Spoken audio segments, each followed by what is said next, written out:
Hello, Rebels of the Sherpa Revolution. Normally, I start off this podcast by saying hi, but I'm going to start this one off by saying hydration. We know how important hydration is for our bodies. It's the thing that keeps us running, right? You want to be a well-oiled machine. You want to be running efficiently. You know what can help you run efficiently? Liquid IV. It is the category-winning hydration brand fueling your well-being, and their hydration multiplier is the one product that you are missing in your daily routine. It comes in a little stick that's a powder, and in just one stick, you get 5 essential vitamins and 2 times faster hydration than water alone. If you use it first thing in the morning, maybe before a workout, when you feel run down, maybe after a long night out and doing a little partying, you know what I mean? And even what if you have like a long flight or something like that and you just bleh, right? We all feel that way, bleh. So add this to your water, and that convenient packaging can go with you anywhere you go, even if you're going to the gym or you're traveling or you're at work and maybe you didn't have a great breakfast. At least it's something that will fuel you up in the morning, and there's a whole bunch of flavors that are available, like sea berry, strawberry lemonade, Concord grape, lemon lime, pina colada, tropical punch, watermelon, strawberry, passion fruit, guava, acai berry. Did I say that right? I never know how to say that. But those are just some of the flavors. Here's some statistics for you folks. 1 stick of liquid IV in 16 ounces of water contains 5 essential vitamins, B3, B5, B6, B12, and even vitamin C. And we all know how important those B vitamins are. It's got 3 times the electrolytes of traditional sports drinks. It's made with premium ingredients. It's non-GMO, and it is free from gluten, dairy, and soy. I'm going to offer you a great deal, Rebels. If you go to liquidiv.com and use offer code SHERPA, you can get 20% off of anything that you order on that site when you're shopping for some better hydration. So that's Liquid IV. Check it out at liquidiv.com. Too Many Podcasts is brought to you in cooperation with the SJ Network. If you are a person who would like to appear on podcasts, contact Stephen Joyner at s-j-network.com. We now direct you to the Sherpa Chalet, where we will turn it over to Jim the Podcast Sherpa. How he got this job is anyone's guess. This week on Too Many Podcasts, it's a chat with Gregory Joseph of the Mean Machine Radio Show.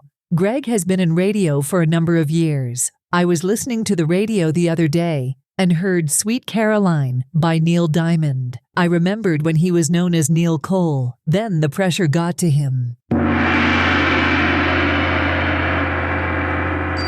Welcome to Too Many Podcasts, the podcast about podcasts. Now, podcasting from the Sherpa Chalet on Mount Podcastia, here's your host, Jim, the Podcast Sherpa. Hello there, Rebels of the Sherpa Revolution, and welcome to Too Many Podcasts. It is the podcast about podcasts and so much more. Jim, the Podcast Sherpa, coming to you from Sherpa Studios, high atop Mount Podcastia, overlooking all the hills and valleys and rivers and streams and puddles and anthills of podcasts that are out there. And we're here to talk to you about them. We're going to interview podcasters and take a look at the podcast charts in this episode, as we do with many of our other episodes of Too Many Podcasts.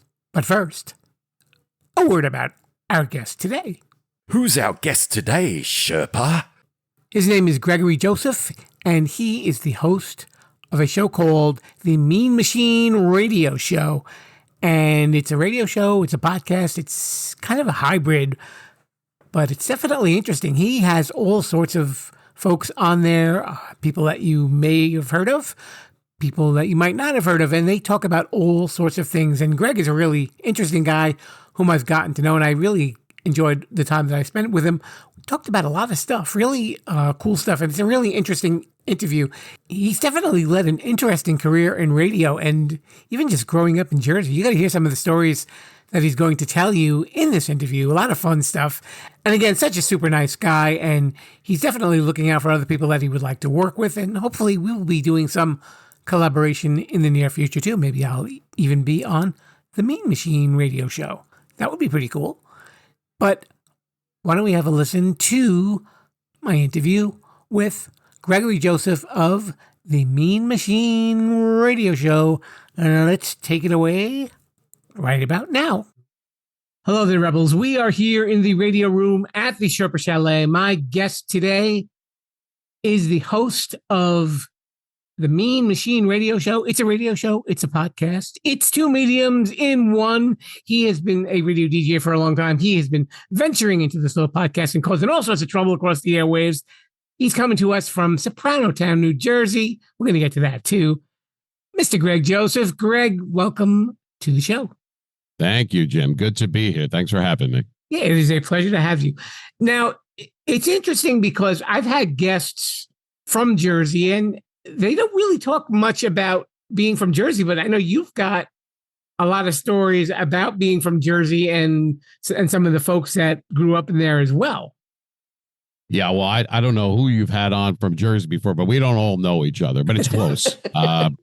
Well, you know, it's this is where I was born, and I'm pretty sure this is where I'm going to perish one day. But in between, living in the dash, yeah, why not? I'm a Jersey boy. I've lived in other places, but you know, you're just from where you're from, and I don't have a problem telling people that.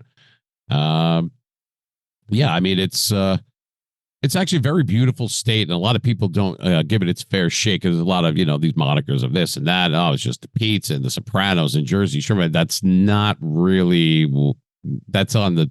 That's TV. That's movies. That's, you know, I'm sure that's at some point that is, but you know, because you're flying into Newark and it's a big industrial area, so like, oh my God, is this the way the whole state looks? No, it's called the Garden State for a reason. But hey, for good or for bad, for better or for worse, this is my home. So now, didn't you say that Joe Pesci cut your mother's hair? Is that my aunt's hair? Yes, aunt's in hair. Belleville, New Jersey. That's true.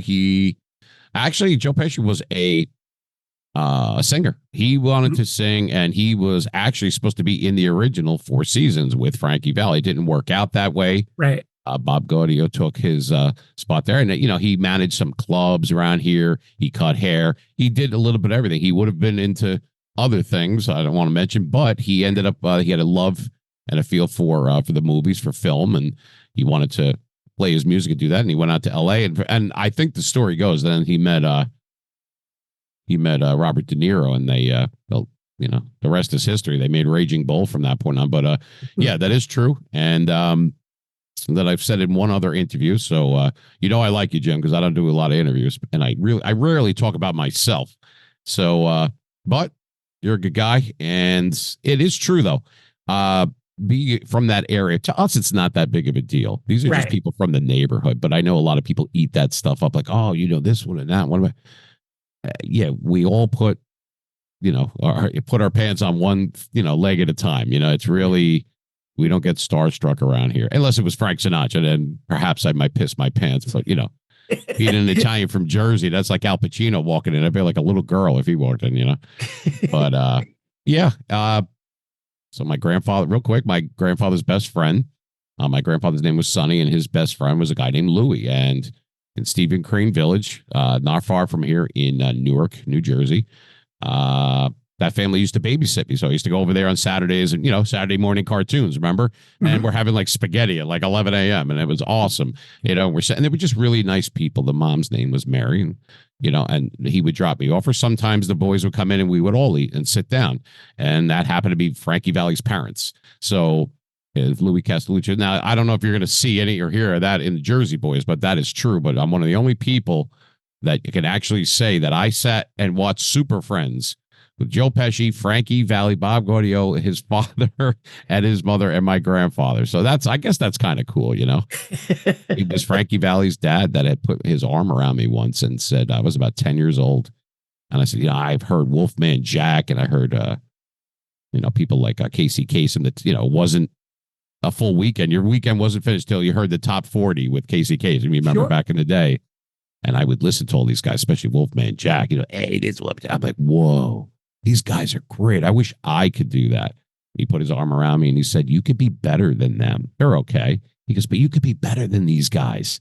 He goes, they told my son the same thing, that he could never do that. He has a Jersey accent. And he's never going to go on, you know, and he knows this one, and you know, these people will hold you back. And everything. Well, I guess he knew a little bit about what he was talking about. I guess his son, Frankie Valli, did pretty well. So I guess the man had some vision. So that's a true story.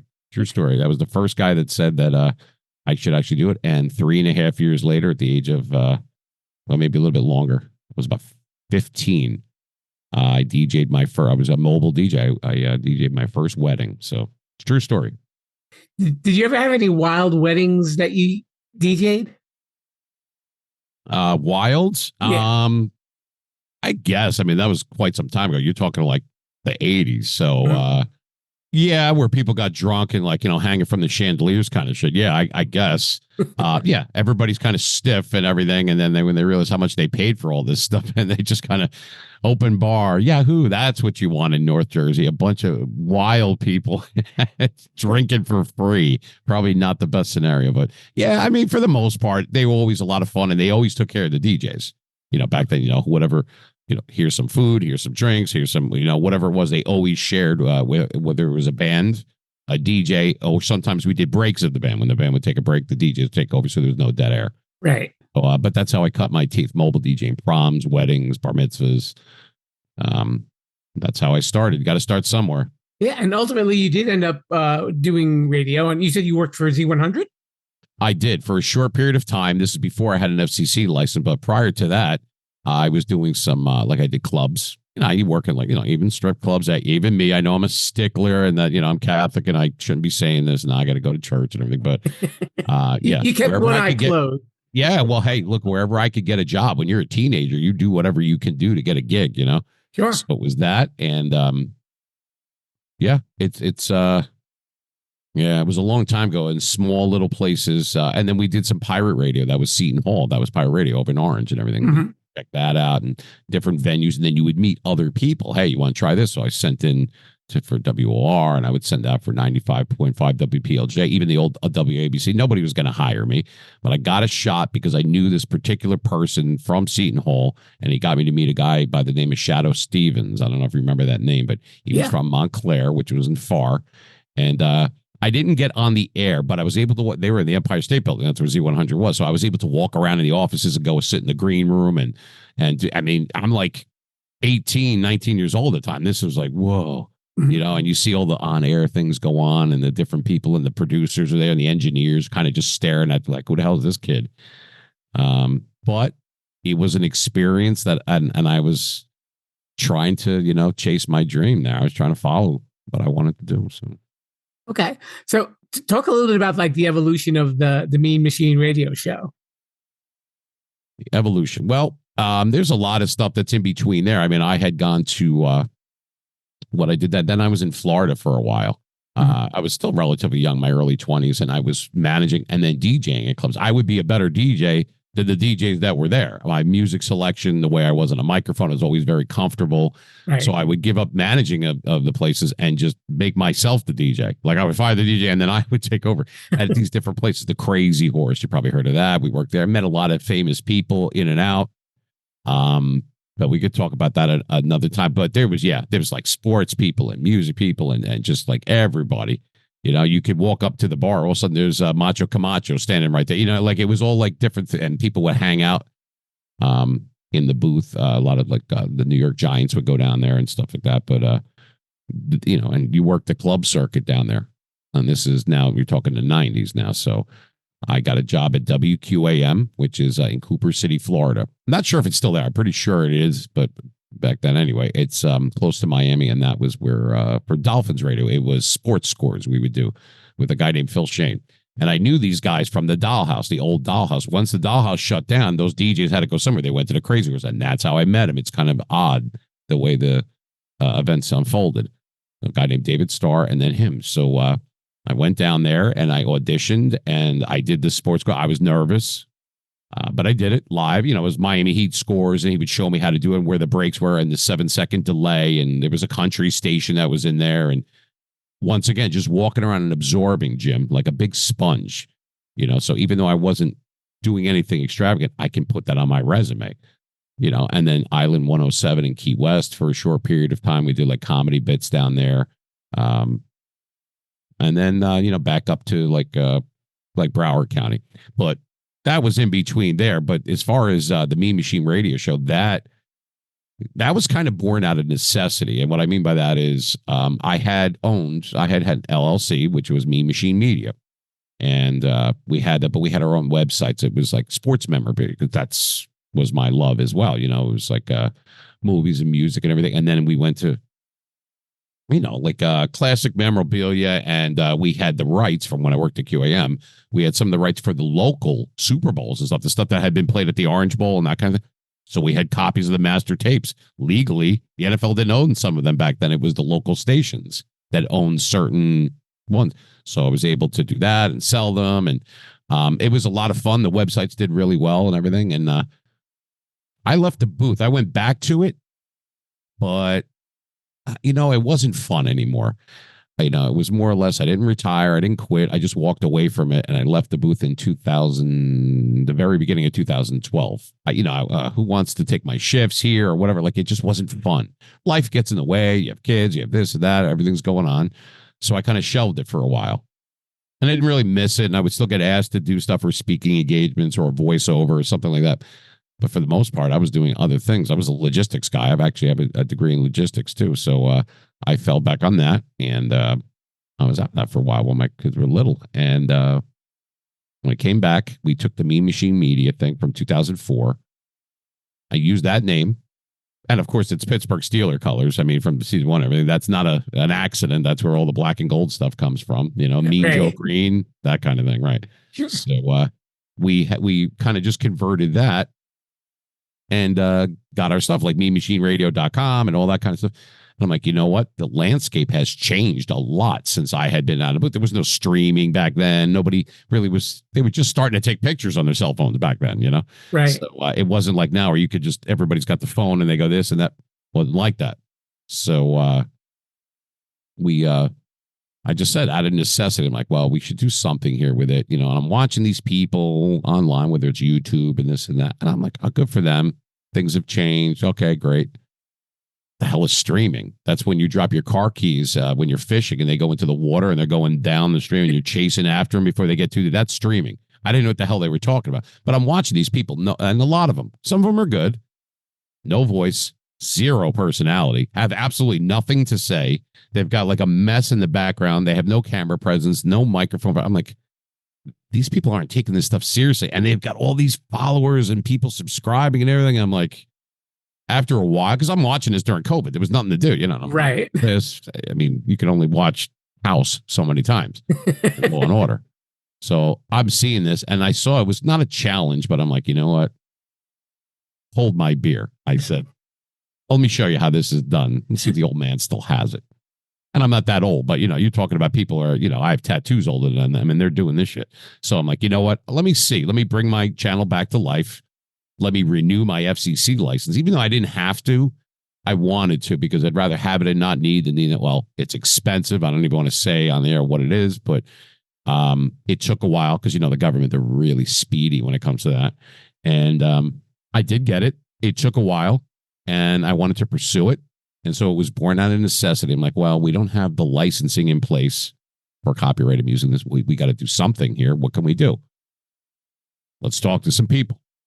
All right, well, I know this guy from back in the day. You make a couple phone calls, and lo and behold, all right, we'll talk to this one. And I'm utilizing all the different social media, like to meet people and network and that kind of thing, which is arduous. It really is. But because they have to vet the people there. But lo and behold, we started just talking about sports and music. Like, you go with what you know. Right. So I'm like, all right, what do you know? I'm like, well, not math and science. Let's see, what else do we know? No, don't know anything about that. Aviation? No. Sports, movies, music, trivia, all the cool shit, the stuff that I fell asleep and still was able to pass in college. I'm like, okay. So we started talking about that stuff, and I would stream, and I'm on these different platforms, and we're starting to get hits, and I'm just being me. I didn't feel the need to reinvent myself. I think that's a mistake when people say, oh, you could reinvent yourself, be someone new online. Why? What's wrong with who you are? That's just my opinion. Yeah. Why would you want to reinvent and be someone else? Well, you got to be different. You can't shock people so much, but you got to be different, but you got to be yourself. Well, that makes no damn sense at all. To think about what they just said. So I'm like, wait a minute. There's only one Greg. I'm being myself. Doesn't that make me different? Duh. Let's try to understand what we're talking about here. So it's KISS. Keep it stupid and simple. Why overcomplicate it? Be who you are.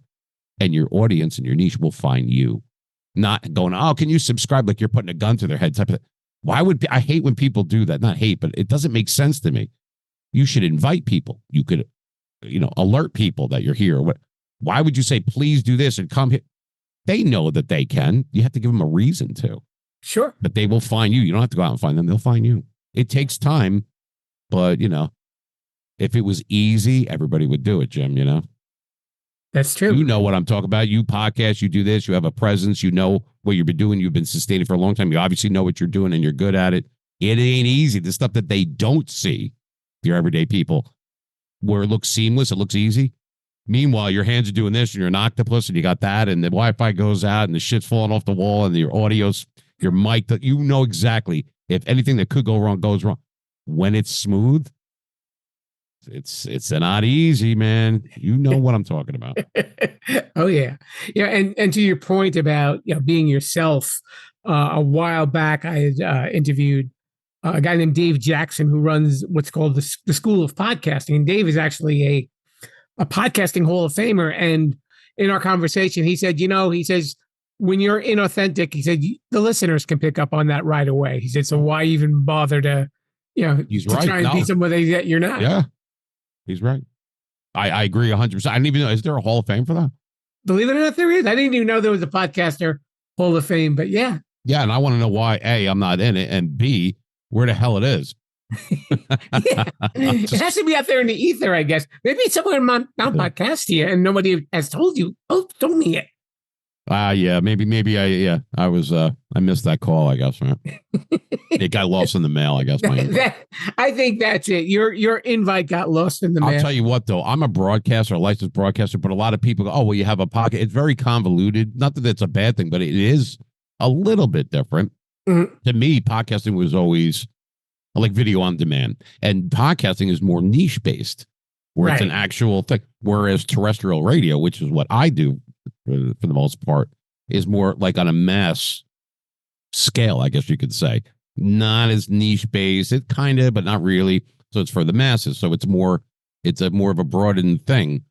But you can have a podcast like I do, like you made mention when you're actually announcing. That was a hell of an intro, though. Thank you there, Jim. Because it is two different things. We could be on the radio, but you're not seeing me. You never saw me. I've been on the air for a while, on and off, but you didn't see me. We didn't, unless there was an event where they had VHS, and they came in and they were actually taking, like, it was a birthday party. Nobody ever looked in the booth. They took like snapshots now and then. I have some of those, but there was no it was all audio. That's what we were taught. That's how I was brought up. That was what I was trained to do. Yeah. And so you're not seeing that. You would hear me though. So if I walk past somebody, they're not going to go, oh, that's Greg, or that's a meme machine. Are you Gregory? Just now, yeah, but not then. Right. And it would have to be local, because if they heard me, they go, wait a minute, I know that voice somewhere, but they didn't know what I look like. Right. So now it's different. You have to be visual, to be able to stay relevant in 2024 and beyond. And you have to complement both. So when we have an episode, when I interview somebody, because we keep that part of it too, that's called an episode, and that we will have it in a podcast format, I guess you could say, because it's very similar. So there's nothing wrong with that. But if someone says, oh, you have a podcast, it's like, well, yes and no. Because people that are podcasting, 99.9% of them don't have a license and aren't on the air. Right. But their pocket doesn't make them worse or anything. They're just different. It's different. And I love it. And I have a lot of friends that are. And I think that some of them are tremendous, that they could have been on the air. But a lot of people don't want to do that. It's not their end game. They like doing what they're doing from remote location. And that's cool.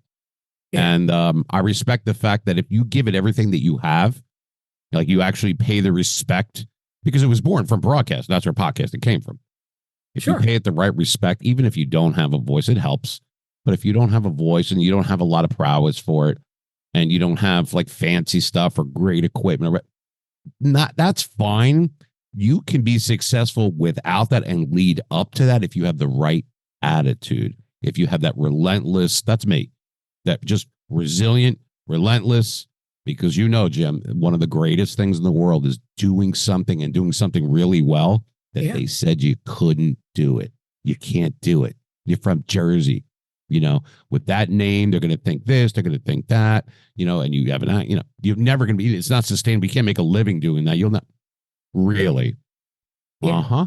And it's funny because the people who think that podcasting is so easy, the minute that they decide to start it, the biggest misconception in the head is that whole delusion of grandeur. Oh, I'm going to start a podcast and 1 million people will start right off the bat listening to me, and I'm going to make all this money and get all these sponsorships. And it's like, if that's the case, I got a bridge to sell you. Yeah.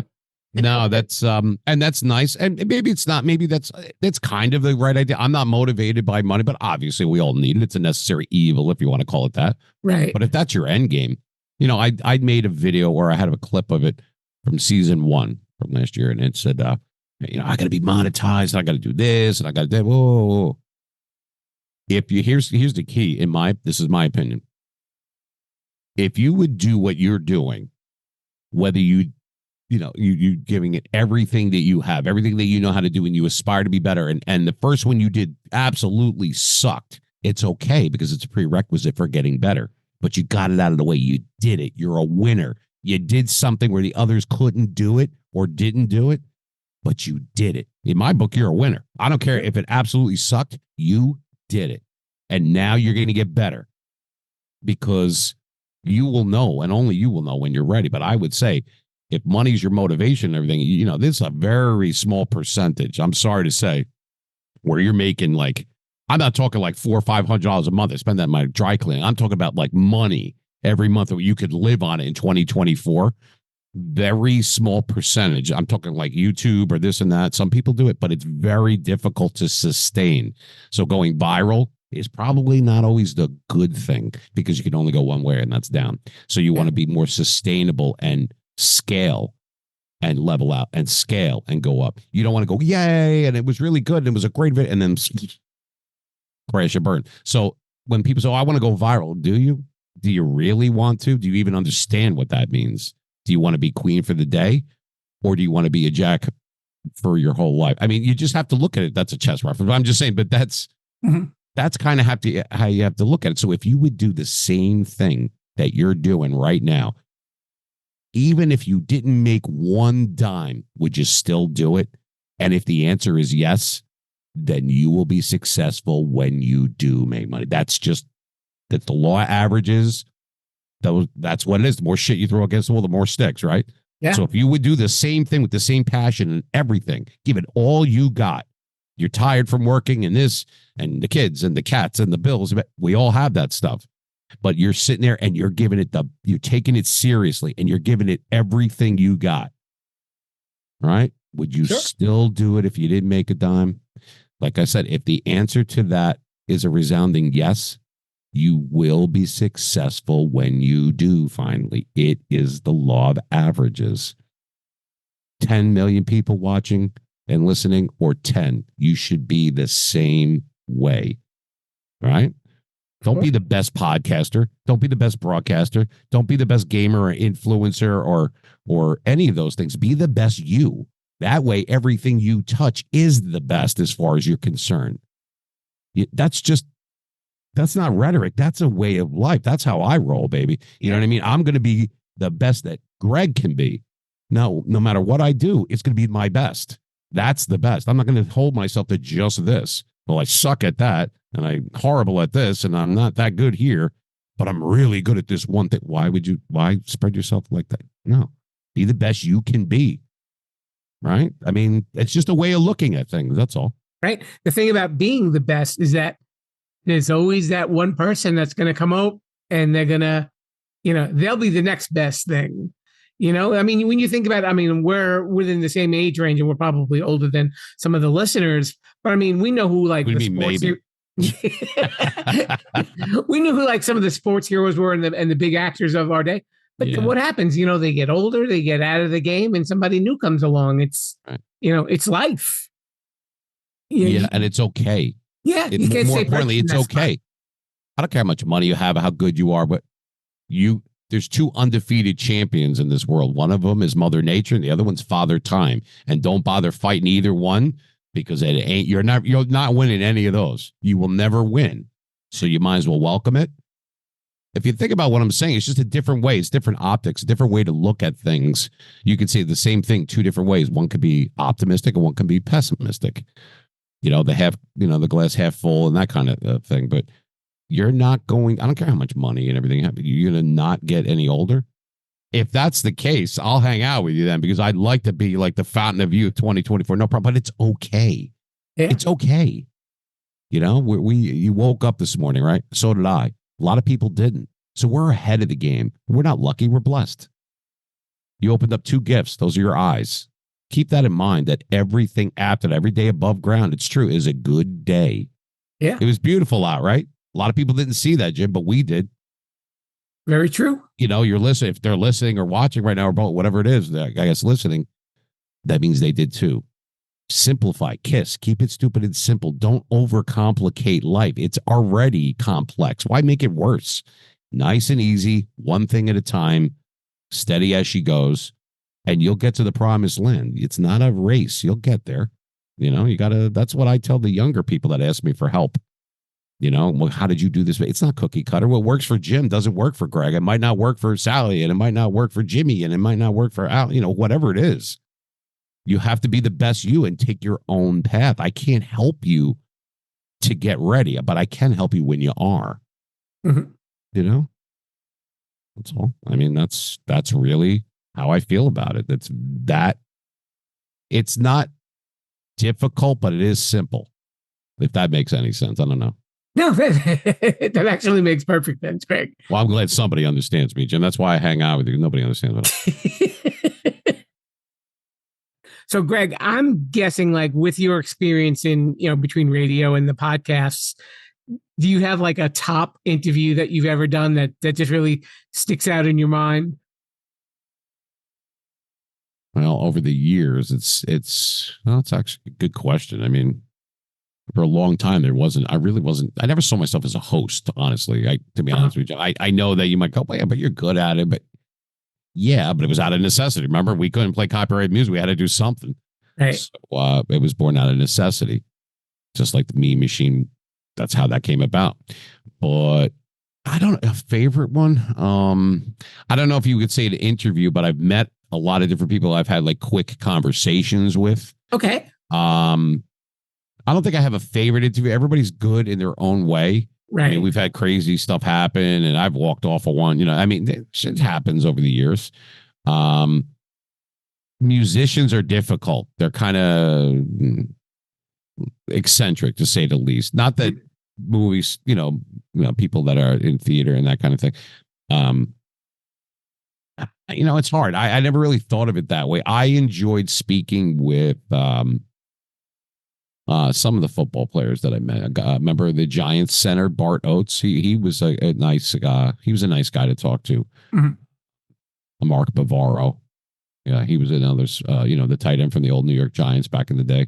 I met John Madden a while ago, but I didn't really have a conversation with him. When I did Madden in 2003, the CD-ROM, when I did the voiceover for that, we got a chance to meet him. And we didn't meet Pat Summerall, but John Madden was there. He just kind of looked at me. Just kind of stared at me because he's like, a football god. I was like, right, nervous as hell, But yeah, I mean, I have a lot of those stories. I don't think we have enough time for all the stuff, the people that I've met. But I don't know if there's one that actually sticks out in my mind as my favorite. But the fact that it was different walks of life, everyday people, and then there was a sports star, and then there was this one, and then it was, she used to be, and or it was the varying.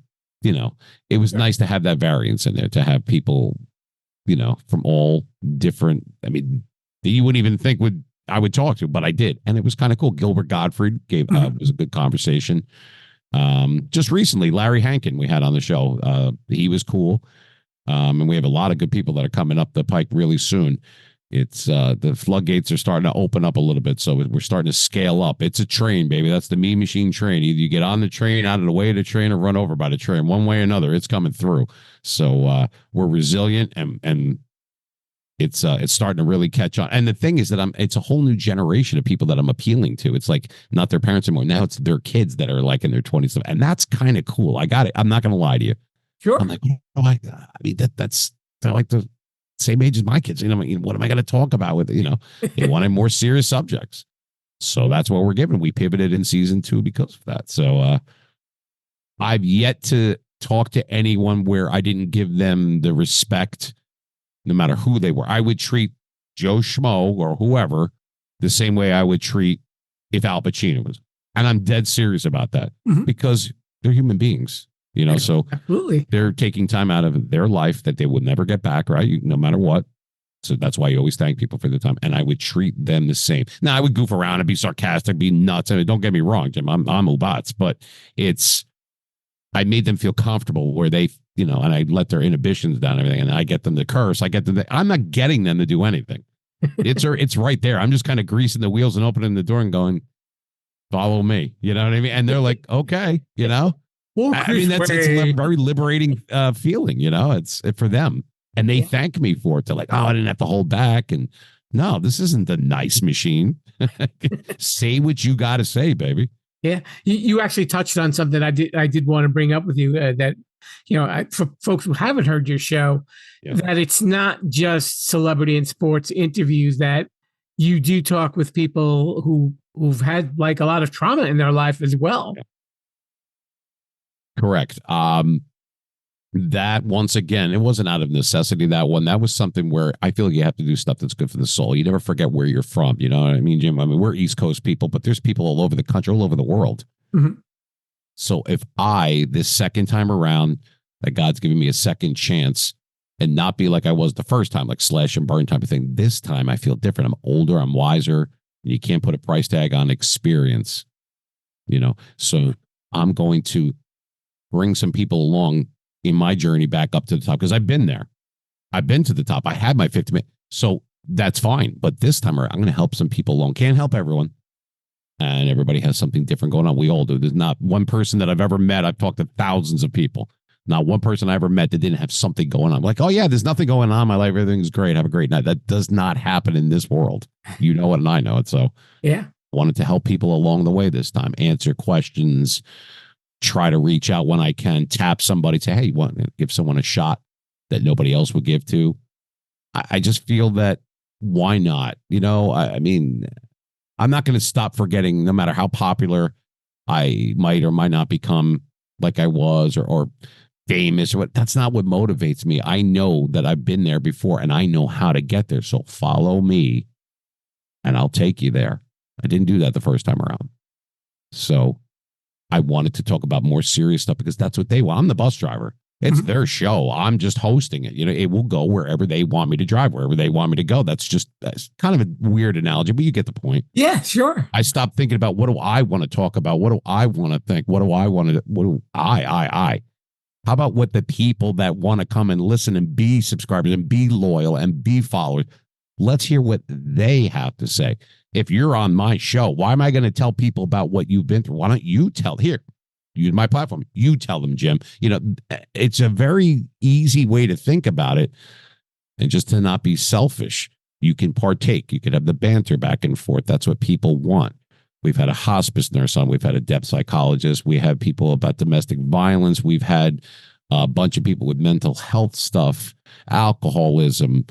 There's like the tough subjects, the ones that make you cringe when you hear some stories, and they're heart-wrenching, some of them. And you can't help everyone, but it's those subjects, those things that actually happen to these people, past, present, and could be going forward. Those are the things, those are the topics that need to be spoken about the most. You got to let them see the light of day, because otherwise they will eat you alive talking about them. So I'm giving them a platform. Go, here you go. Come sit next to me. Say what you have to say, because they've been seen, Jim, but they haven't really been heard. And then you have other, I don't want to mention names, but you have other ones that are more famous than others or whatever, and they'll do the interview maybe or maybe not, and then they shelf it. Why do the interview? Why do all that? And then now the producer or will say, you know, program director will say, nah, it's too controversial. We can't do this. We can't air it. We can't, and they'll shelf it. They'll put it on a shelf. I kid you not. You know, I'll tell you off air of who I'm talking about, and I know it for a fact because I saw it. Why? These people are coming to you and basically just spilling their guts, and you know, and it's so like pulling on your heartstrings and everything, and you want to help them. Sometimes the only thing you can do is be a good listener. Nothing more than that. I'm not a doctor. I don't give medical advice. None of that. So I have life experience because of our age and what we've been through and that kind of thing. As a person, as a parent, as a business owner, and all those things.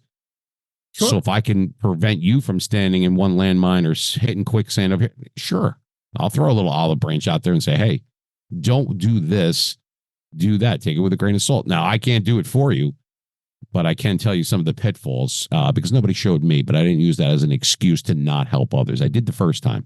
Well, they didn't pay their dues. I mean, fuck them. You know what I mean? That they got to have to fail on their own. I don't feel that way this time around. That's honest. I'm being honest. So it's more serious subjects because life is real. And this is a place where I won't let anyone screw around with them. I got my hosts. If I have a co-host, I got their back. I have my guests back, and I mean that. If we have a caller that comes in or someone typing in, I've got them. They're courageous.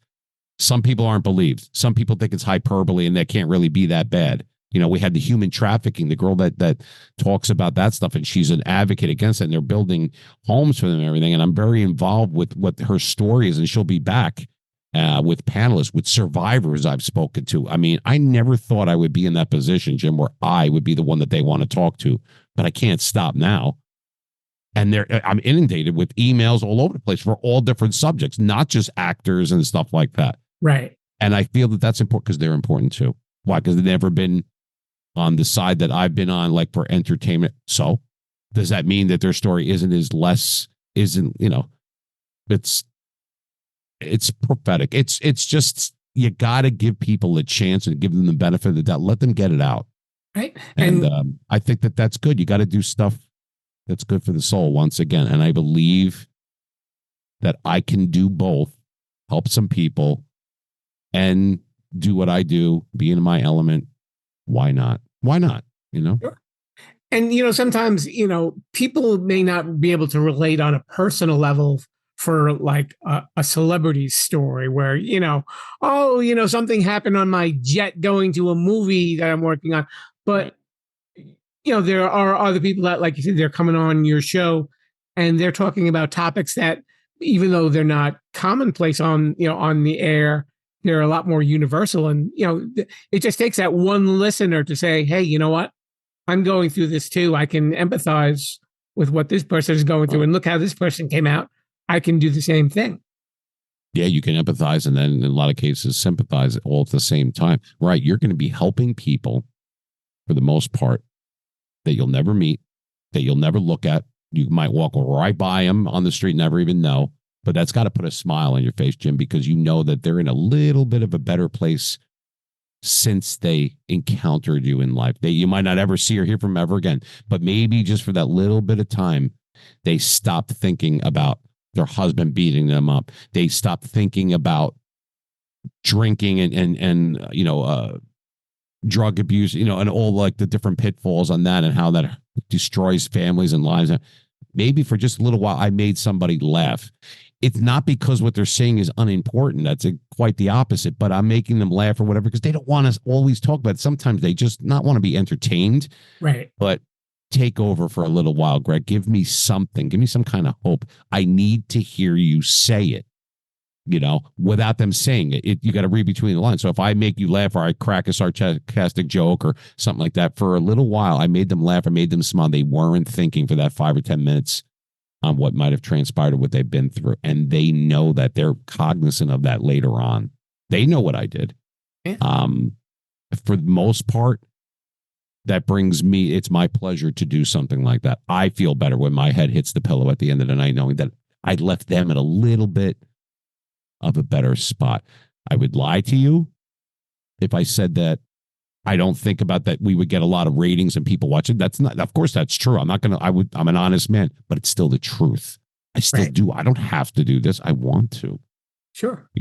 And I think that you and I and people that are vocal or in the public eye, it's not as easy as people think. No, we're not like, Sylvester Stallone here, but we are in the public eye. It's scrutinized. You're going to have people on both sides, get sucked into religion and politics, all this stuff. It's like a vacuum, and you have to stay above board and they have to stay impartial. Very difficult to do, especially now. But in the end, it's worth it. Just like what I just said. They stop thinking about that stuff for a little, or they got it out. Finally, somebody's going to give me the floor. They're going to be listening to me, a whole new market in New York and New Jersey that didn't hear me because I'm from Oklahoma or whatever it is. They're going to be listening to me. And there's people listening going, you know what? Like you just said, Jim. Oh, you know what? I've done that. That happened to me too. Or it happened to my sister or my brother or my mom or what. And they don't feel so isolated. They don't feel alone anymore. And now they're listening. And they're feeling a little bit better about themselves that they're not alone.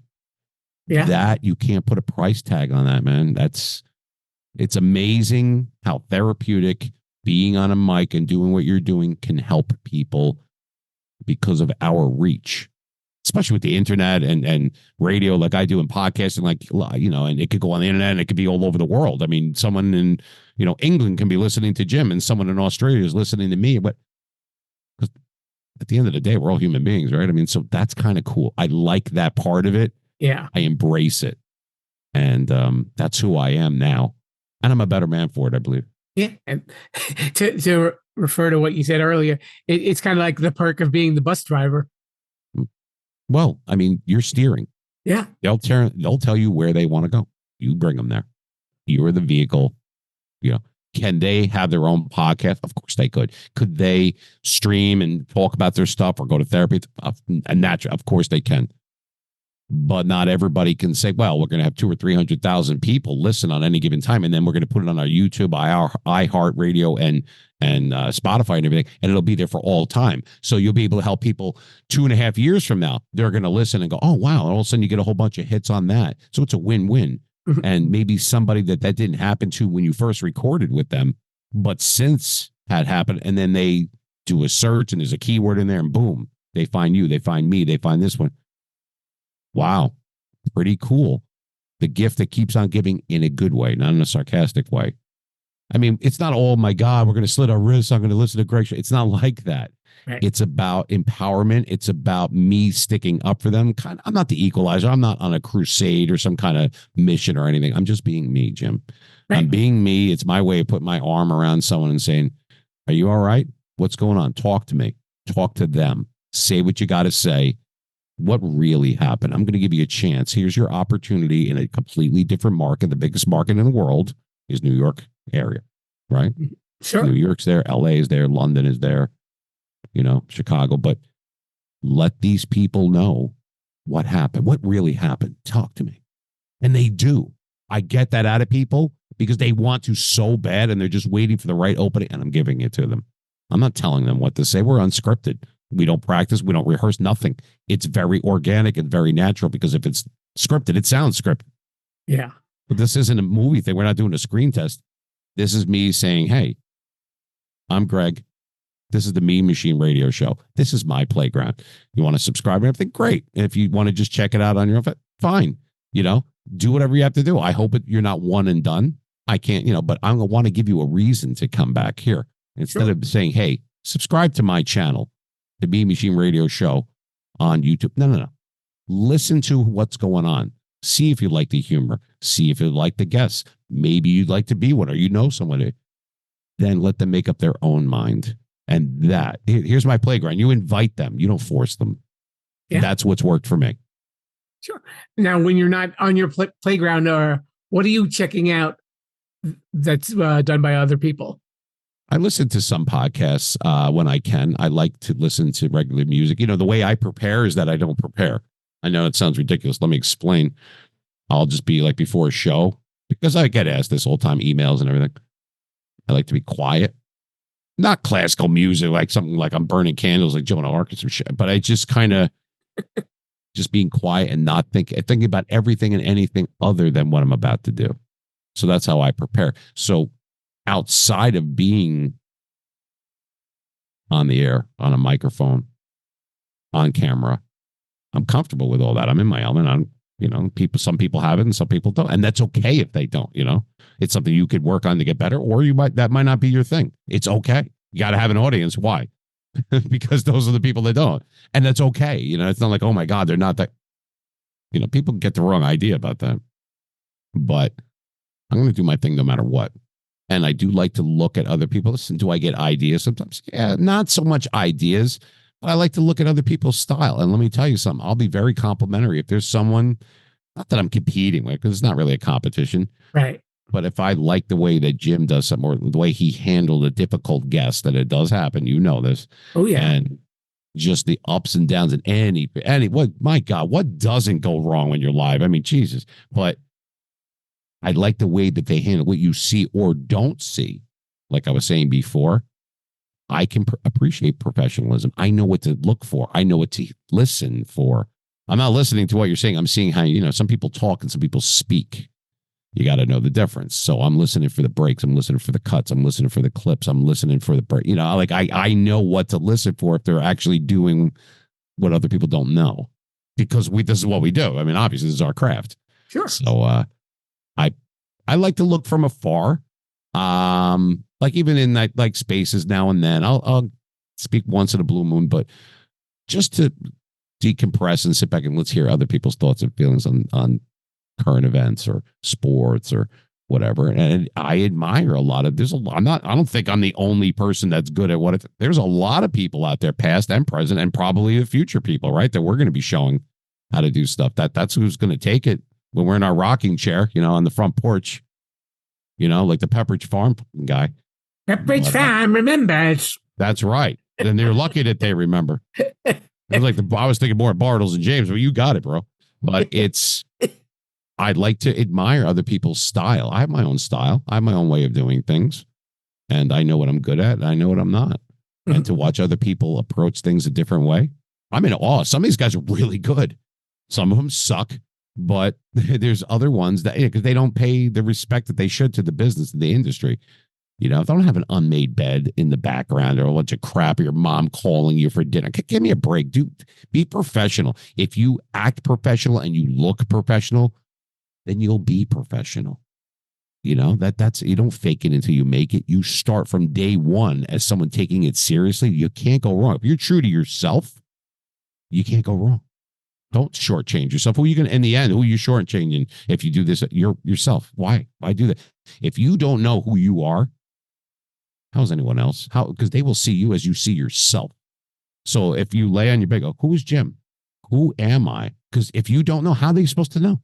It seems so simple and generic and parochial, if you will, but it's true, And do you want to fit in, or do you want to stand out? You have to make these decisions, because it's that thing that I can't teach or you can't teach. It's that intangible thing. It's inside of you. Sure. And it's either you go for it. I don't do things half-assed. That's the way I was taught. Either do it or don't do it. Why would you do it halfway? You're only hurting yourself. So once again, I can't help anybody get ready, but I can help them when they are. And only they will know when that is. Sure. So yeah, I watch other people and I admire other people doing that. If they're giving it everything they got and I could tell that they're struggling and but they're doing the very best that they can that I can see, I commend them for it. They're already a winner. I mean that. So before I let you go, people are going to hear some really good conversations on your show. So we have shameless self-promotion, of course. And if you want to let everybody know where they can get in touch with you and hear your show and anything else that you need to let them know, floor is all yours. Absolutely. They'll keep me forever like luggage. Shameless self-promotion. No, but it's, yeah, sure. So it's I'm all about shameless plugs. Like I said, once again, it's Jersey. The only people that come here, is if you have family or if you're under subpoena. Other than that, you don't really come to Jersey, so you can find me everywhere. So Mean Machine Radio Show. It is on YouTube. It is on Spotify. It's on iHeartRadio. It's on Amazon Music. Whenever we have a guest, it'll be as an episode. So you would go in there, and then we're on season 2 right now. We take a break in the summer, and then season 3 will start. So they could go in there and look at the different seasons or clips and stuff like that. They could get there that way. Like I said, and Spotify and all that, it'll be on there. And then 48 hours later, it'll go on the other ones. As far as social media is concerned, another necessary evil. We are on TikTok. We are on Instagram. We are on Facebook. We're on Twitter or X, whatever we're calling it now. We're on all of them. The Mean Machine Radio Show. My handle on Twitter, I spend a lot of time on there, and I met a lot of good people on there. It's at Gregory Joseph 70. We're on a new venture right now, real quick, where we're going to have that copyrighted music and everything. It's going to be available for the public. You're going to see it in my feed. Oh, now playing Jump by Van Halen, and you'll click on it. It'll take you right to the actual station and everything, and you'll be able to play legally, be able to listen to it right through your browser. So we have that going. I'm going to be vetting different DJs and interviewing them soon because we need some. And it's Mean Machine Radio. It's Gregory Joseph at meanmachineradio.com. If they want to drop us a line or want to be a guest or they have some kind of probative value that they'd like to add to the show or just to say hello or whatever it is, you can find us there.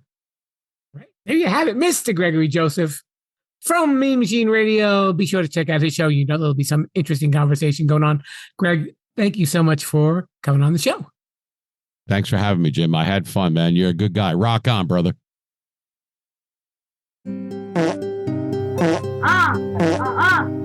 Now it's time for Sherpa Samples.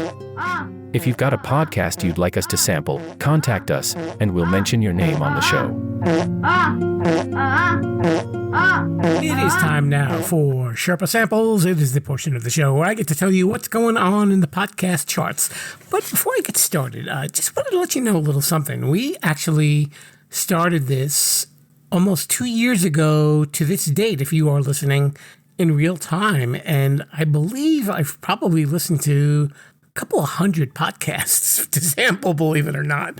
And I was really surprised that I've actually gotten so much to do. And actually the podcast chart that I go through, I've listened to pretty much every podcast on that chart. Every podcast on that chart. Not so fast, podcast with.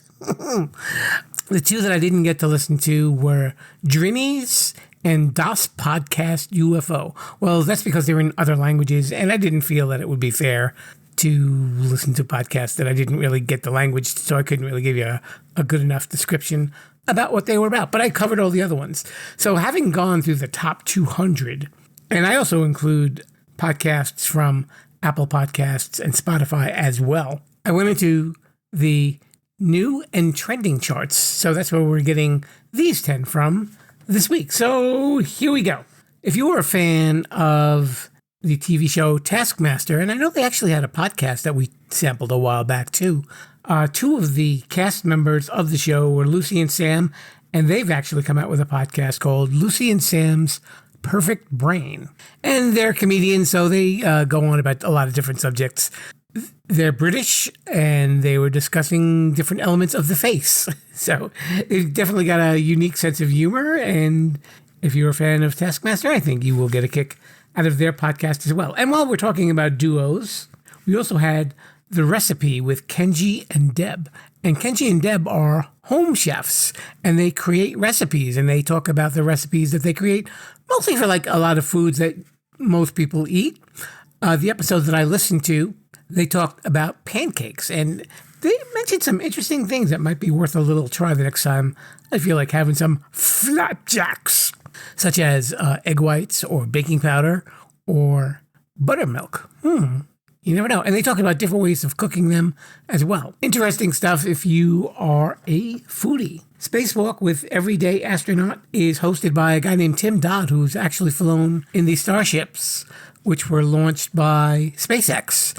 And the first episode that I heard, he was really talking about the rockets themselves and fielding a lot of questions that people had. The first episode, honestly, it wasn't really basic science. It was kind of involved rocket science. So if you're into space travel and you really want to know the technical stuff, this might be a podcast that you want to check out. The Louis Theroux podcast is one that's brought to us over in England. And Louis Theroux is a documentarian and a journalist. And the interview that I heard that he did was with Tracy Ullman, who originally formed the Tracy Ullman Show back in the 80s, which gave rise to The Simpsons. And she talks about that and her career as well. She's always very funny and very interesting. And she's doing a bit of a comeback with some other projects that she's involved with. So it was a really cool interview. And the other guest interview I heard was The Lonely Island and Seth Meyers podcast. Now, if you are a fan of American television and you've been watching Saturday Night Live, you would know who these people are. The Lonely Island are a group of guys who do a lot of funny songs and videos for the Saturday Night Live show. And Seth Meyers was a writer and one of the newscasters on Weekend Update for the show. And Seth Meyers also has his own talk show late at night. The rest of these podcasts were story-based podcasts based on either fact or fiction. And I got to tell you, they definitely covered some interesting ground here. Consumed is a spooky drama podcast, and it's based on a book written by Aaron Mahnke, who has actually created a lot of podcasts that we've talked about, like Lore and The Cabinet of Curiosities. So there was some creepy stuff on there. A little adult language, but it was really well done. The Burden was another interesting one. It has to do with some convicts who were locked up in jail for crimes that they stated they did not commit, and they became jailhouse lawyers. And they noticed in their appeal that their case seemed to revolve around the same New York City detective, and this was back in the 90s. So it goes into what happens when he's confronted in a trial. 53 Minutes is a soccer podcast, and it has to do with how a soccer player named Ali Dia ended up in the World Cup when he really wasn't even that good of a soccer player. Oh, I'm sorry, should I say football player? But it goes into the whole convoluted story of how he ended up in there. And supposedly he wasn't very good. Don't worry, Ali, for what it's worth, they would just replace your name with Jim the Podcast Sherpa when it comes to soccer. Understood covers a lot of different topics, and this season that they're dealing with is what's called the Pornhub empire. Am I pronouncing that right? Pornhub? Is it Pornhub? I'm not sure how to pronounce it. I've never really heard of this before. And anyway, it is the rise and fall of a porn website. I really don't know anything about this Pornhub, it's called? Okay, I'm not sure. And lastly, this was another unique one. It's called To Die For. And it has to do with an investigative journalist who wrote the book The Game, and how he was called upon to investigate how the Russian government was hiring women to seduce the Russian government's enemies to get secrets out of them. And he actually interviews one of these women who worked for the Russian government. A little bit of political intrigue, almost like Bond, James Bond. And I say we head on to the finale. Yes, Too Many Podcasts finale. Something like that. I don't know. Be a rebel. Follow the show at Sherpalution on Twitter, Instagram, and Facebook. A very special thanks to Gregory Joseph of the Mean Machine Radio Show for swinging by Mount Podcastia. And if you want to swing by Mount Podcastia, well, you can't. No, but yeah, I know what you can do. You can listen to us on podcast apps everywhere. No longer Google Podcasts. Listen to us on YouTube Music. That's what's taken its place if you've already made the transition, as they said. Or you can also listen to us on podcast apps everywhere, Sherpalution.com, or on the Sherpalution YouTube page. And speaking of the Sherpalution YouTube page, I'm working on getting on my episodes of The Expert Factory. And if you haven't heard those, that was something I did as a little side project a few years back, and it's just about how to do things a little easier. And I did like 5 or 6 episodes, some really cool stuff, and really some nice people on there. If you'd like to listen to them, if you are enjoying that YouTube thing. Coming up next week, I believe we actually have a Sherpa Screening Room episode scheduled. We will see what's going to happen with that. I've got a really interesting interview coming up. Hopefully that will all work out, and you will get to hear it next week, and I hope you will enjoy it. I won't say much about it, because what if it doesn't happen? We don't want to let you down. No, we can't have that happen. No, not me. Not me. I'm not the letdown kind of guy.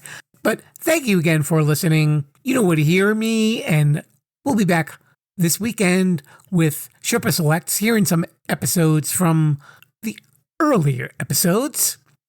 And we will be back the following Wednesday, if you're listening in real time or somewhere. But we come out every Wednesday with new episodes. So be sure to check it out. And until then, Lord Mr. Bruce, let's head on out of here. And I say to you, Viva la Sherpalution. Thanks for listening to Too Many Podcasts. Please disperse. You can go home now. I said you can go home now. Viva la Sherpalution. Viva la Sherpalution. Oh. Yo, come back now, you hear? You know, Rebels, if you've been checking out some of my promotional ads on social media, you will be aware that I have been using a lot of AI programs to help me create ads. But you know what? There's a lot more uses for AI than just funny little videos. And I'd like to introduce one of our new sponsors, Podimo. It is a leader in creating AI tools for podcasters. Now, let's say you've got a podcast, or maybe you're even thinking of doing a podcast. You're probably wondering, well, how can AI be integrated with your workflow? I'll tell you about Podimo. As a podcaster, you know that writing show notes and creating chapters and transcribing episodes takes a lot of time, and it can cost you a lot of money too. But you know what? That's where Podimo comes in. It's an AI tool designed specifically for creators and podcasters with the goal of making post-production tasks quick and easy. And in just a few minutes, Podimo generates show notes, chapters, summaries, clips for social media, a full transcript, suggested episode titles, social media posts, and more. Whew, that's a lot of work for one little program. Your show notes are key to your podcast's success because it helps new listeners find your podcast and they'll know if it's a fit for them. You know, kind of like Too Many Podcasts. It also improves your SEO, that's your search engine optimization. Ooh, big phrase there. And overall accessibility. And with Podimo, you can focus on creating a great podcast and let Podimo's AI do the heavy lifting. But Podimo isn't just for solo creators and podcasters. It's a game changer for editors, producers, marketers, agencies, and production studios. Teams that use Podimo are able to increase workloads, decrease turnaround times, and improve their quality. How does it work? Very easy. First, go to Podimo's website, and you'll see that link that's right there in the show notes. You get 3 hours free just to try it. Pretty cool, huh? And using that link also supports this show as well. And you know what else happens? Because I'm a good guy. You use my link, you will get 50% off for your first month. So visit the site, upload an MP3 file, and download your files, and that's it. And if you need anything else, you can use Podimo GPT to generate articles and any marketing copy you might need in seconds. Instant show notes, transcripts, chapters for your podcast or channel. This will level up that podcast. So check out Podimo today.